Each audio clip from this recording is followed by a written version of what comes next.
Bet on Bears fans, another edition of the Chicago Bears podcast coming your way. Pat the Designer back at it again. We got a lot to talk about on today's episode as it seems like Ozzy Trapilo will be starting his NFL career on the left side, at least from what we heard from Ryan Poles today over on Cap and J Hood. Got to talk about how that could affect the team moving forward. Also, the Bears had multiple trade-up attempts to try and go get the running back position addressed with Ryan Poles' comments today on Cap and J Hood. Does that make things a little bit more interesting? And here Ryan Poles talked about the biggest changes from Matt Eberflus being in the building to now Ben Johnson being up there at Halas Hall. And we got to talk about all that and more on today's episode of the Chicago Bears podcast. Hit that like button, subscribe to the page, leave a 5-star review. Y'all know what to do. Today's episode of the Chicago Bears podcast is brought to you by Advantage Dealer Group. Find your next Chevy, Toyota, or Acura and drive off in under 60 minutes, or they'll make your first car payment. Also brought to you by the Hard Rock Casino in Northern Indiana. Las Vegas-style gaming, just 30 minutes from Soldier Field, exit 6, right off I-80-94. Appreciate you guys for taking the time out of your day to rock with us over here on the Chicago Bears podcast, man. Let's get it started. Jump straight into the football talk because I thought that hearing about Ozzy Trapilo, who Bears take him in the second round, you expect him to be a part of the rotation in some way. I think in my mind and probably in most Bears fans' mind, there was an expectation of him getting in the starting lineup. The question, though, came in, who was going to move to the left side? Was it Ozzy Trapilo, who's played his last couple of years at BC, as a as a right tackle, although his freshman year, he did play left tackle at that position, one of his worst seasons in BC. But does he end up moving to that left side, or do you take Darnell Wright and possibly move him to that left side because he's going to be the highest paid offensive lineman on your line? And when Ryan Poles talked about it today, I love how he said that's a conversation we've been having with our coaching staff. I think what we want to see is to have the young rookie with Ozzy in terms of what that looks like on the left side at left tackle. We still want to see Braxton Jones returning from his injury as well as Karan. So there's a lot of options, which to me is a huge benefit and a huge improvement for our O-line that you have these options. That's really valuable. And listen, as somebody who has been on Braxton Jones' heels just about the entire time, the last couple of years, right? Like, I do like the depth that you now have at that left tackle position, even if Karan Amagaji is not able to get there, right? We do know that Ozzy Trapilo can play the position. He has played the position. Braxton Jones has played the position at an NFL level. I like the fact that you're trying to increase your depth on that side, no matter what, whether it is Darnell Wright or Ozzy. But hearing that they want to start Ozzy on that left side, I think it makes the most sense, and I'll tell you why. When you look at how many pieces are going to be moving around this offensive line, right? How many new faces are going to be there? You don't want to just start changing everything up so that everybody in the building has to figure it out, but you get to cater to the new young rookie. Darnell Wright has been a dominant force on that right side. Now, last year did not look nearly the same as what we've seen out of Darnell Wright, and I think most people would say that he had a little bit of an up and down season, but that he hit a groove at a certain point kind of later on in that season. But to me, right, it was Darnell Wright working with a different kind of quarterback in Caleb Williams. It also was the fact that the other four people on the offensive line were usually spending a ton of time laying on their backs. Now you've got those changes coming in. Him and Jonah Jackson being together, I think is going to be a road grading run game on that right side. The big question is, right, the left side, but you don't want to start moving a ton of pieces around. I do know that Darnell Wright was a question. It was one we asked here. Is he somebody you move because of the contract? I just don't think we live in a day and age where it's a wild idea to pay your right tackle the most amount of money, right? Like, I think the Lions do that. If I'm not mistaken, the Vikings do that as well. Like, it's not this weird world right now that we're living in where it's like a right tackle is making the bag, right? Like, a tackle is a tackle. Tackle prices are tackle prices. It's not right tackle price and left tackle price, right? So for me, the whole Darnell Wright moving to left, it was an interesting concept, basically just to see if you're going to make the rookie's life easier, but does that make your right side worse? I like the fact that we're going to start Ozzy off on the left side and try and get him to figure some things out. And listen, the big part right now is Ozzy's floor Braxton Jones's ceiling? That's the big question on the table. is Ozzy Trapilo's floor. I said Ozzy Jones. Who the heck is Ozzy Jones? That sounds like a heck of a baseball player, if I'm being honest. Is Ozzy Trapilo's floor Braxton Jones's ceiling? Because if it is, now you're in this great situation where you've got a young player who's on a rookie contract, who's starting to figure some things out, who's going to go through training camp and going to be able to compete to win this job. Can he win it over Karan? Right now, I think that's where your competition lies, and Karan is going to get more of the reps there early on. But the fact that you've got your second round pick here that's later on in this draft, and Ryan Poles praised his tape, and I love how he said it, right? And it is kind of how you feel. They asked him, what was it about Ozzy that stood out to you?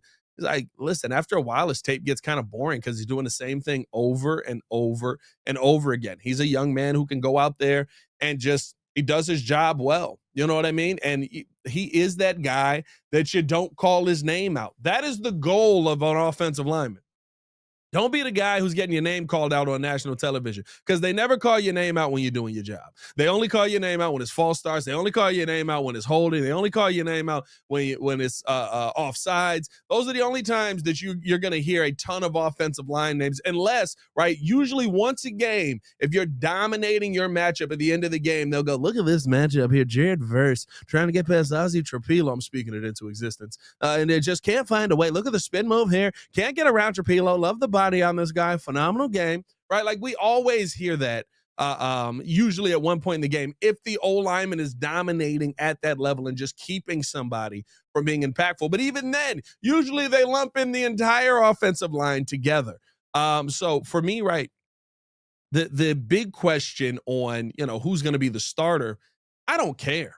Win the job. You know what I mean? I think that Ozzy is a great piece, and I love how Ryan Poles talked about not only just him, but the offensive line as a whole, right? If you go out there and Ozzy's able to win this job, you've got your best five. Ryan Poles said, we want to find our best five in camp and stick with it. That has been one of the biggest issues this Bears team has had over the past few years. The offensive line combinations have been massive, but now you're talking about your depth possibly being Ozzy Trapilo or Braxton Jones, either one, right? Because Braxton may come back off of that injury and say, oh, you're not taking my job, young buck. Like, let me get in here and show you how to truly play left tackle. I've been doing this for 4 years now. Which I don't know if that's going to happen. I think if there is a cohesive unit working there, right, you may not go back to it. Very similar to what Jonah Jackson ended up having to deal with when he was out in LA, right? The young right guard comes in, he's playing the game extremely well, and now there's not a spot for Jonah Jackson. They try him at center, it didn't work, right? If Trapilo wins the job out of camp and is able to be dominant out there, I think that is the combination you're going to see. But that doesn't mean get rid of Braxton Jones. Listen, you've got a young piece on your team who has started at left tackle for 3 seasons and has started well enough that there are people out there that would tell you that he's a top 5 left tackle in the NFL, right? I don't subscribe to that level of thinking. I think that Braxton Jones in the pass game is a struggle. I think in the run game, you get him out in space and tell him lay some people out, he could do some really good things for you. But at the end of it, right, the big part of all of the depth conversation is that Braxton Jones is a starter that you now have the opportunity to move to depth. Right? Like, that is a great position for you to be in, instead of what we saw last season, right? Where it was Ryan Bates, who was depth, who you were praying to the heavens was going to be able to step in and be a starter. Now you're talking about this Bears offensive line depth having real meaning, and I love the sound of that. I think that that's going to be very impactful for the Bears moving forward. Let me know how you guys feel down in the comments below, man. Hit that like button, subscribe to the page, leave a 5-star review. Y'all know what to do. Do you think that Ozzy Trapilo starting on the left side is going to be the right move for the Chicago Bears overall? Do you think that he wins this job out of camp? Are you that out on Braxton Jones, or do you think there's going to be some pushback here? And even in a situation where Trapilo is your backup, right? Everybody's going to be like, oh my God, I can't believe you drafted a backup at left tackle. If you got 5 dudes that are blocking for Caleb Williams, we won't care. I just won't. If I got 5 dudes standing in front and the left dude is Braxton and he's doing a great job in pass pro because he's learned something from Trapilo, he's learned something from Dan Richard, he's learned something from the new staff that has come in place that all of a sudden has unlocked his future here, I don't care. Protect this young man. And if Ozzy Trapilo is truly that dude, you can trade Ozzy Trapilo in that situation. Protect your quarterback. 68 sacks last season. And I'm not going to say none of them are on Caleb Williams. I think PFF gave 19 of them to Caleb Williams. That's still a lot of sacks. Cut that number down in a Pat Mahomes way, right? Pat Mahomes usually averages about 30, 32 sacks a year. 28, right? 28, 30, 32, somewhere in that range. That's a much better place to be in than where we were at with 68. 68 is insane. But hey, listen, I'll take 12 sacks. Let's not do it. But the kind of quarterback that Caleb Williams is, some sacks are going to come. It just is what it is. There's no way around it. There's no storyline around it. Some sacks are just going to come because there's going to be times where he's trying to extend a play, trying to get out in space. Play doesn't end up being there, gets wrapped up by the ankles, right? There's nothing the O-line can do about that. But let's cut down on the ones where it's basically just 5 offensive linemen falling over and everybody just going, well, I guess we'll kill Caleb now. Like, those are the ones to me that you really need to improve on. Let me know how you guys feel in the comments below, man. Like I said, I'll be down there talking with you guys as well. Let's talk about this though, because the running back conversation has been a very, very big one. After a couple of days ago, right, we hear the conversation around Nick Chubb from I'm trying to remember Ken. I can't remember his last name. I'm sorry, I'm blanking on the name. On 92.3 The Fan, I do remember the radio station, where essentially what he said was that, you know, he's hearing that the Chicago Bears, or I'm sorry, not the Chicago, but that Nick Chubb is planning on leaving the Cleveland Browns and is probably signing with the team in the NFC North. When you look at the rest of the NFC North, doesn't seem like there's a lot of people that are going to be signing there. But now the conversation almost makes a little bit more sense here, where not only are you in a situation where you're trying to sign the running back, but it comes off of the comments being made now by Dan Wiederer and the reporting by Dan Wiederer that the Bears multiple times tried to trade up to go get an answer to the running back position. And listen, it's almost like at this point, you have to just believe that while, yes, they are going to deal with DeAndre Swift for this season, they are wanting to go after DeAndre Swift for this season. But what Dan Wiederer said on Friday evening, fingers in Halas Hall draft room remained crossed that a swing at landing a playmaking running back would connect. Poles pressed the gas and made aggressive attempts to trade up Henderson for TreVeyon Henderson. Henderson's blend of speed and vision, plus his tenacity and pass protection and skill as a pass catcher, were alluring to the Bears, and he had significant interest. Also written in there that they were also trying to trade up for Ashton Genty early on, but the price was just a little bit too much in that situation.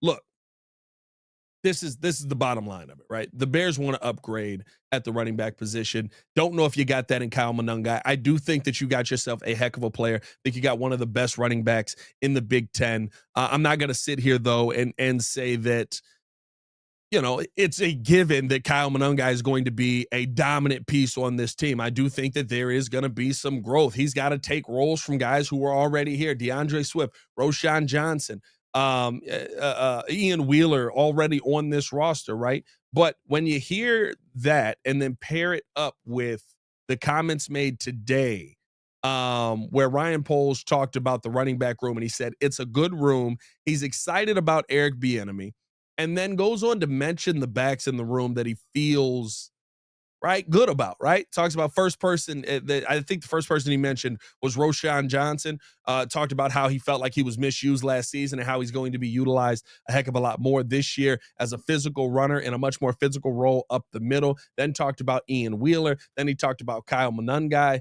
But at no point did he mention the name DeAndre Swift. And listen, it could just be coincidence. It could literally be DeAndre Swift's the starter, so it doesn't matter. Like, I'm not mentioning DeAndre Swift. I'm not mentioning the starter. I'm mentioning everybody else who makes up the room because we know DeAndre Swift is a starter. I'm not saying that that is not a possibility. But when you pair it up with the fact that, number one, Ben Johnson has already been a part of trading DeAndre Swift, I do wonder about, you know, if all of a sudden all of that is magically fixed and we can tell ourselves all the things that we want. But He was there. Oh, well, he had no say in it. You think if Ben Johnson didn't want to keep him, they wouldn't have kept him, right? Like, so that's one conversation that I think is incredibly interesting to take into account with this. But now, when you hear from Dan Wiederer that the Bears were making multiple attempts to trade up, not only to try and get Ashton Jeanty early on, and we had heard that as well, right? The Bears were trying to move into that range for a playmaker, but also trying to go up to get TreVeyon Henderson, who, listen, is a speed back type who's great in outside zone, who is better in pass blocking, who can receive out of the backfield. Now, I'm not sitting here telling you that it automatically gets DeAndre Swift off the roster because at $8 million, there's no point in cutting him at this point. You're not really saving any money. But clearly, they're trying to upgrade that position in that room. And so I did think that this was a very interesting conversation on the running backs, on trading up and trying to, acquire a guy like TreVeyon Henderson, who does, if we're being honest, a lot of the same things that Kyle Monangai does. He just did it in a split backfield, which is incredibly impressive, where Kyle Monangai got his numbers, I believe, in 247 rushing attempts. You're talking about almost 100 less for TreVeyon Henderson with the numbers that he was able to put up and how he was able to block out of the backfield. Listen, we know that that's something that Ryan Poles and that Ben Johnson are going to value. It's why I feel that Kyle Monangai has a real chance to make this roster, why I feel that he's going to be one of the pieces by the end of this entire conversation. Maybe he's not swapping out for DeAndre Swift because I think they play in very different roles, but could you talk about him taking over Roschon Johnson's role? I think that you could. I think that because listen, at the end of the day, the concussion conversation is where Roschon Johnson begins and ends. We've had the same conversation on Tevin Jenkins. We've had the same conversation on Jaquan Brisker coming into this season where, listen, if you're going to miss time, I know that I can't rely on you to be out there in this moment. But when we look at Tevin Jenkins, when we look at Jaquan Brisker, you're talking about guys that have great seasons to their name. You're talking about guys that have great impact to their name. Unfortunately, throughout this process right now, Roschon Johnson cannot say that. Last season, he played in 14 games, spent a few games concussed as well, started none of them. He had 150 rushing yards. He did have 6 touchdowns, which makes sense. He's a goal line back. Be on the goal line. I thought you needed to utilize him more last season. The problem is when I'm sitting there and I want to utilize you, and I have to be careful with you running you up the gap because that's where most of the contact is going to be. It makes it difficult to put you back out there. I love the touchdown conversation because I think that is where Roschon Johnson fits in the most. If he can keep the concussions down, I think that he is a piece that up the gut can be dangerous for the Chicago Bears team. And I do think that he complements DeAndre Swift's game style really, really well. Now, is Swift going to be able to get the most out of that? That is what what is yet to be seen. But right now, for me, if you're talking about going into a season confident in your running back room, hearing that the Bears were trying to trade up to go get a playmaker, hearing that, that there's possibility of going out and getting Nick Chubb here in Chicago or maybe J.K. Dobbins, is there a Breece Hall trade in the works? I don't think that situation is one that's going to end up coming to fruition.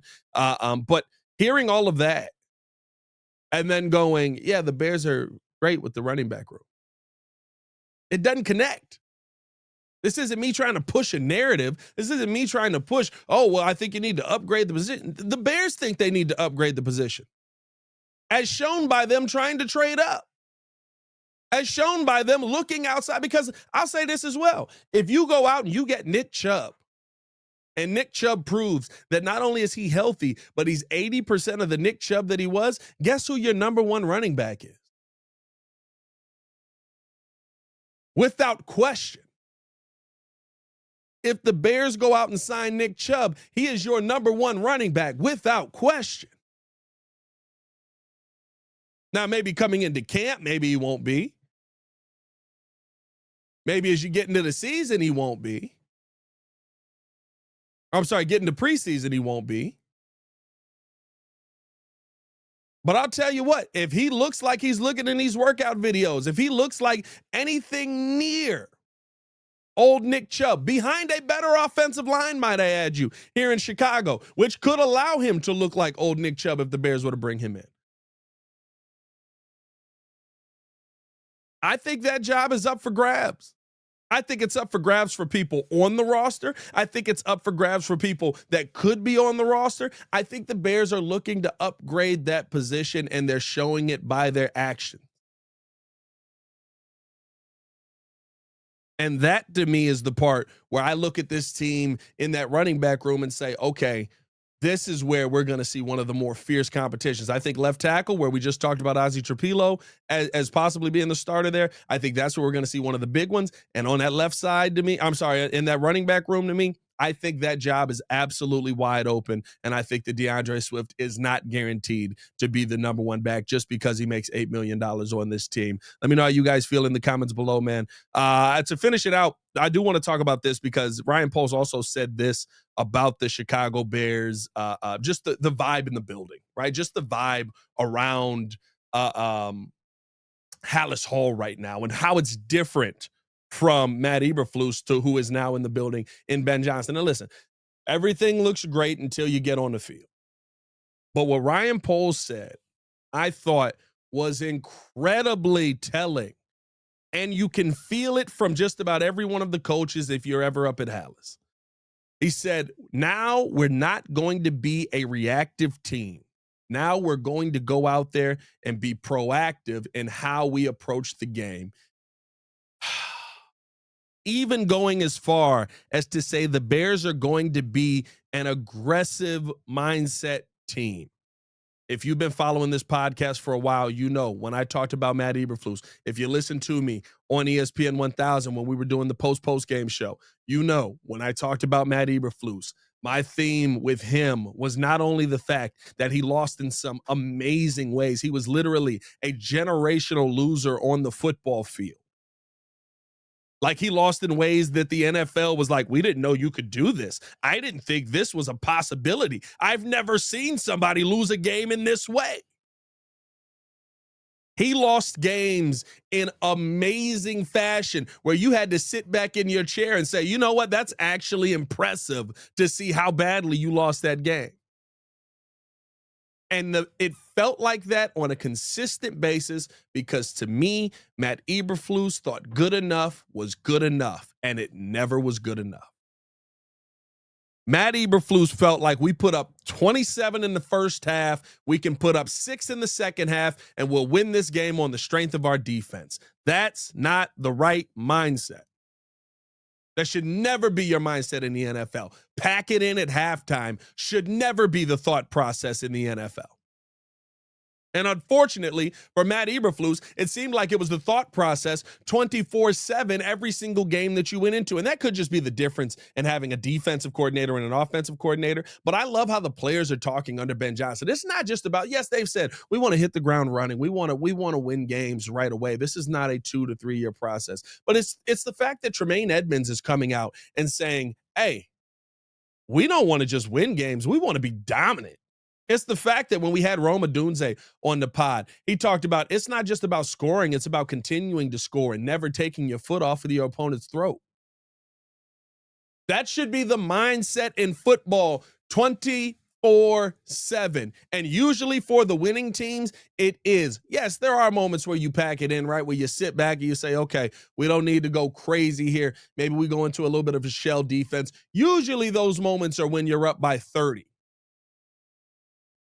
Right? And then a team starts to come back. The numbers start to look a little bit better, starts to look respectable. You get to the end of the game, you win the game. Nobody cares. And every time you go into the post-game press or whatever, and you say, I gave up a lot of points there at the end. What was the thought process there? We just wanted to make sure that we got out of this game healthy. That was our focus at that point. Boom. Love that. But get to that point in the fourth quarter when you're up by 30. I love the mentality that Ben Johnson is putting on display here. And yes, it's going to come with, does this happen with wins or not, or was this just a bunch of lip service? But being the aggressive team for the Chicago Bears only makes sense on both sides of the football. You've got guys on this team and TJ Edwards and Montez Sweat who, if you are aggressive and you blitz, can get to the quarterback. They showed you that last season, except when Matt Eberflus basically was like, we're going to get pressure with our front four. Yeah, but you never were able to get pressure with your front four. I think on the offensive side as well, right? Very vanilla, very, like, I love the Caleb Williams record of not throwing interceptions, but a lot of that record, I'm not going to say a lot of it, as a portion of that record, I'll say, right, is Caleb Williams literally just avoiding taking chances. Said Hut, look at that. That's a double coverage. I can't throw that football in there. We're going to just throw this down the field to almost where nobody can get it. Which, listen, I think that there's a time and place for that. But the reason that Caleb Williams was drafted was because he has the ability to see double coverage, know how to diagnose it, fire the football in there, and then we're sitting there at the end of it going, I can't believe he just made that throw. That got into the hands of Rome Odunze, like we saw in the second part of the season after Thomas Brown took over, or the third act of the season. I don't even know where you're at with that part of the season. Once we saw that, then it was like, oh, okay, so he's firing it in there. He's taking chances. Yes, there are some interceptions that are going to come with that. But he's learning how to be aggressive and take his chances and when to take his chances. My favorite part of last season is early on in the year versus Houston, he throws a pass up there to Cole Kmet that's just underthrown. Not a bad pass. Cole has all of upfield if he catches that football. Caleb underthrew the ball, didn't have enough touch on it. Rookie mistake, interception, seals the game. Dang it, we lost.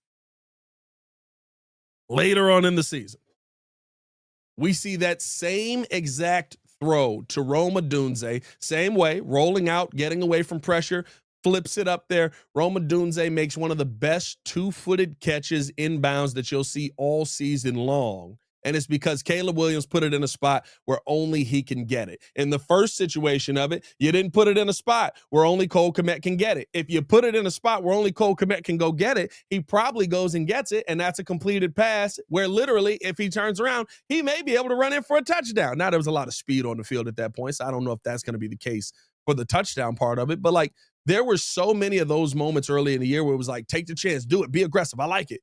And then they just went away. Because Flus is a passive-minded head coach. The defense will get us through this game. I love the fact that Caleb Williams is going to be dealing with a head coach that's going to say, oh, is your foot on the pedal? Okay, push it to the floor. That's the best case scenario for the Chicago Bears in all of this. And it's one thing that I loved hearing out of out of Ryan Poles' press conference today. Not press conference, out of Ryan Poles' interview with Cap and J Hood. I thought that it was phenomenal. I thought we heard some great things from him. Didn't put himself in any trouble. And talked a lot and had a phenomenal interview just about kind of the state of the Bears and where they're at. I mean, we'll probably talk more on this tomorrow with Courtney. Courtney's going to be on the episode with us tomorrow. But I mean, just some good things to hear from Ryan Poles. Make sure that you tap in with the full interview, man. But hey, as always, it's your boy Pat the Designer back at it again. I love you guys, man. Y'all stay safe out there, Chicago. Bear down, one love. Feels like we might be getting this thing right, man. And I hope that stays that way. Peace.